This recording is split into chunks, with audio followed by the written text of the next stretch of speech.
Allah Subhanahu wa taala mengatakan, apakah Rabb kalian memilihkan buat kalian anak laki-laki, dan kemudian Allah Subhanahu wa taala menjadikan malaikat itu sebagai anak perempuannya. Sungguhnya apa yang kalian katakan adalah perkataan yang besar. Bapak dan Ibu yang dirahmati Allah Subhanahu wa taala, ayat ini setelah sebelumnya menjelaskan atau menyebutkan tentang syariat dan larangan Allah Subhanahu wa taala, yang mana larangan tersebut dimulai dari larangan yang paling besar, yaitu menyekutukan Allah Subhanahu wa taala, dari ayat yang ke-22 dari surah Al-Isra. Kemudian ditutup juga dengan larangan melakukan kesyirikan di ayat yang ke-39. Maka kemudian di ayat yang ke-40 ini Allah Subhanahu wa taala menjelaskan dan menggambarkan kepada kita betapa buruknya kesyirikan yang dilakukan oleh orang-orang musyrik Mekah ketika itu,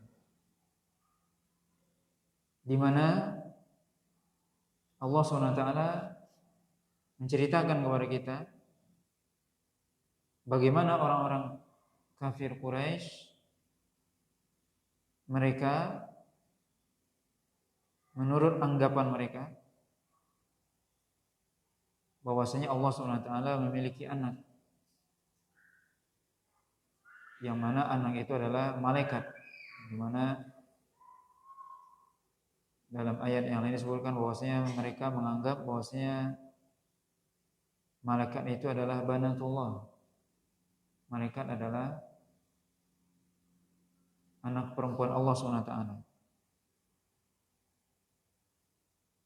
Padahal mereka sendiri, orang-orang kafir Quraisy, tidak suka kepada anak perempuan. Orang-orang Arab di zaman dahulu mereka tidak suka anak perempuan, bahkan mereka mengubur hidup-hidup. Sebagian mereka mengubur hidup-hidup anak perempuan yang lahir. Sebagaimana disebutkan dalam surah An-Nahl yang sudah kita bahas, wa idza busyira ahaduhum bil untha dhalla wajhuhu muswaddan wa huwa kadhib. Jika diberitakan kepada mereka, diberikan kabar kepada mereka bahwasanya istrinya melahirkan anak perempuan, dhalla wajhuhu, maka wajahnya menjadi muram, menjadi suram, kecewa, wa huwa kadhib, dan dia merasa kecewa, marah. Kemudian mereka yang tidak suka kepada anak perempuan atau menganggap hina anak perempuan, kemudian menisbahkan atau menganggap bahwasanya malaikat itu adalah anak perempuan Allah. Di sini bisa kita lihat bagaimana buruknya anggapan orang-orang kafir Quraisy, orang-orang musyrik di zaman itu, yang mereka sesuatu yang tidak mereka suka dikasihkan sama Allah. Di mana mereka di sini melakukan beberapa hal yang tercela. Pertama, menganggap bahwasanya Allah punya anak. Kemudian anaknya perempuan lagi. Dan menganggap malaikat itu adalah perempuan. Itu semuanya adalah dusta. Menganggap Allah memiliki anak dan anak Allah itu perempuan, kemudian menganggap bahwasanya malaikat itu perempuan. Itu 3 kedustaan.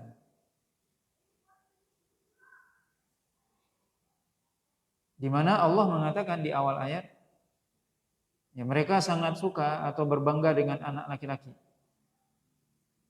Kata Allah, apakah Allah memilihkan buat kalian anak laki-laki, kemudian kalian berikan kepada Allah anak perempuan? Artinya, apakah kalian menyangka Allah memuliakan kalian, mengistimewakan kalian dengan anak-anak laki-laki? Kemudian yang tidak kalian suka, anak perempuan, itu dinisbahkan kepada Allah SWT. Betapa buruknya perkataan tersebut. Makanya Allah SWT mengatakan dalam akhir ayat, innakum lataquluna qawlan azima, sesungguhnya kalian benar-benar mengatakan suatu perkataan yang azim, yang besar. Yang besar apa? Besar kebatilannya, besar kerusakannya, besar kebohongannya. Ini perkataan yang azim, yang besar, yang dahsyat dan besar kebohongannya, besar keburukannya.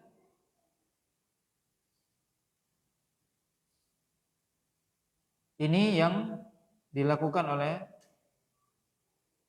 orang-orang kafir Quraisy ketika itu, yang mereka menganggap bahwasanya Allah SWT memiliki anak, yaitu anak perempuan, dan malaikat itulah sebagai anak perempuan. Ini anggapan. Padahal kata Allah SWT dalam ayat ke-41, Allah SWT mengatakan, wa qad sarrafna fi hadzal qur'ani liyadzakkaru wa ma yaziduhum illa nufura. Sungguhnya kami telah menjelaskan kepada mereka di dalam Al-Qur'an ini penjelasan yang benar, yang banyak tentang kebenaran, tentang yang hak. Allah SWT telah menjelaskan di dalam Al-Qur'an syariat, baik tauhid.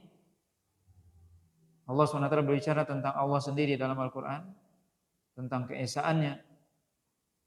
Allah SWT berbicara tentang syariat, perintah dan larangan. Allah SWT berbicara tentang kisah-kisah umat terdahulu. Kata Allah SWT, walaqad sarrafna fi hadzal Qur'an. Sungguh kami sudah jelaskan semua. Di dalam Al-Quran itu semuanya sudah dijelaskan, sudah diterangkan. Termasuk yang berkaitan dengan Allah SWT.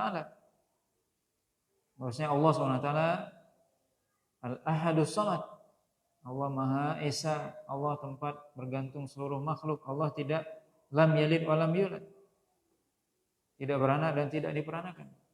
Tapi masih mereka beranggapan Allah SWT memiliki anak. Allah SWT menjelaskan segala sesuatu itu dalam Al-Quran, liyadzakkaru, agar mereka mendapat petunjuk, agar mereka ingat,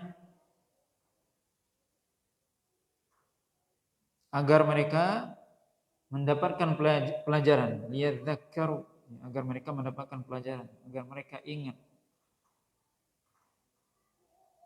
Ketika Allah SWT menjelaskan dalam Al-Quran berupa syariat, Allah SWT menjelaskan tentang umat-umat terdahulu agar mendapatkan pelajaran. Tetapi yang mestinya orang-orang Quraisy yang mereka mendengarkan Al-Quran, yang di dalamnya ada petunjuk, di dalamnya sudah dijelaskan segala sesuatu dengan jelas, mestinya mereka mendapat pelajaran, mestinya mereka mendapatkan hidayah. Tetapi justru yang terjadi sebaliknya, wa ma yaziduhum illa nufura. Ternyata tidaklah menambahkan bagi mereka Al-Quran tersebut. Semakin mereka dengar Al-Quran, bukan semakin bertambah petunjuk, bukan semakin bertambah pelajaran, tetapi justru bertambah nufura. Nufura artinya jauh, ya. Semakin lari dari Al-Quran. Nufur artinya dia lari dari Al-Quran. Semakin dijelaskan Al-Quran, semakin lari, semakin menjauh dari Al-Quran. Na'udzubillah. Yang mana Allah katakan Al-Quran dijelaskan supaya mendapatkan petunjuk, supaya orang dekat dengan Allah SWT. Tapi justru orang-orang kafir Quraisy setelah mereka mendengar Al-Quran justru semakin jauh dari Al-Quran, semakin jauh dari kebenaran.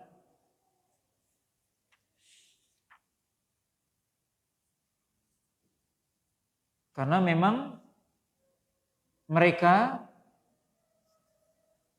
mendengarkan Al-Quran bukan untuk mendapatkan hidayah, bukan untuk mendapatkan petunjuk, tapi hanya sekedar mendengar. Sebagaimana nanti akan disebutkan bagaimana orang kafir Quraisy. Ayat ini menunjukkan bahwasanya Al-Quran itu Allah SWT menjelaskan di dalam Al-Quran untuk kita baca. Al-Quran adalah sumber hidayah yang mestinya semakin kita membaca Al-Quran, semakin kita mendapat pelajaran. Semakin kita menambah iman.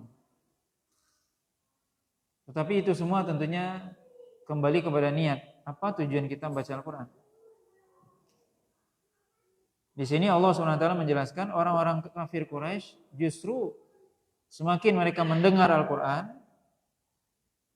bukan mereka semakin mendapatkan hidayah dan petunjuk, tapi semakin jauh dari Al-Quran, semakin jauh dari kebenaran.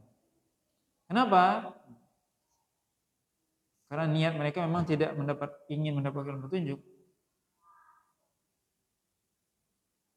Sebenarnya nanti akan disebutkan dalam ayat yang lain.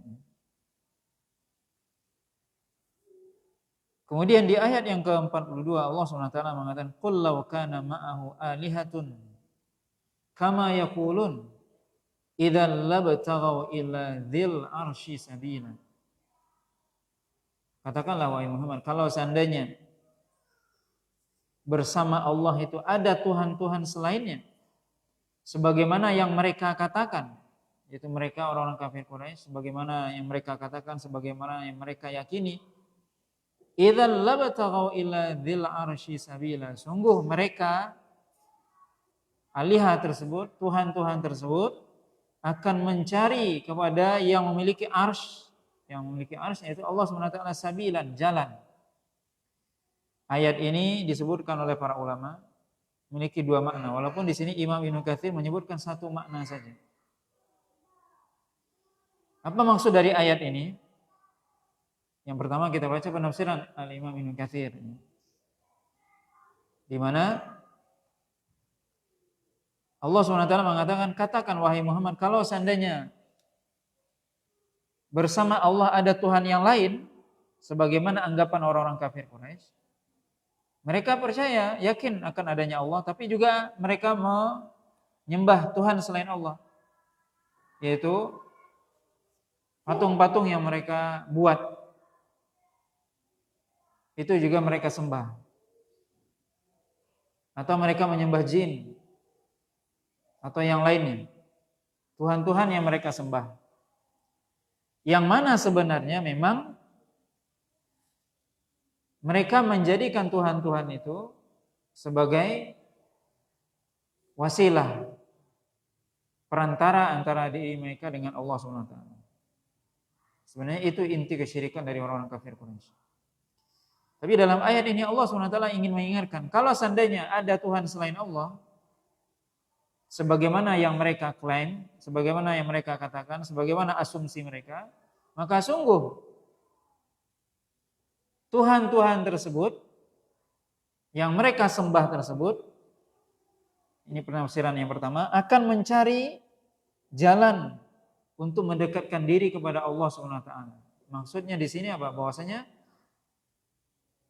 mereka yang menyembah jin, yang mereka sebagian mereka menyembah malaikat, menyembah wali ini dan itu, justru para malaikat, jin ataupun para nabi yang disembah itu, mereka justru sembahan tersebut adalah orang-orang yang mendekatkan diri kepada Allah.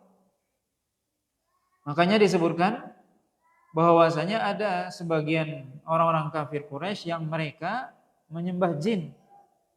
Ternyata jin itu sudah masuk Islam, sedangkan mereka tidak tahu. Tetap saja mereka menyembah jin itu, padahal jin ini sudah masuk Islam. Ini yang dimaksud dalam ayat ini. Padahal kalau seandainya mereka tahu, kalau seandainya ada Tuhan selain Allah yang mereka sembah itu,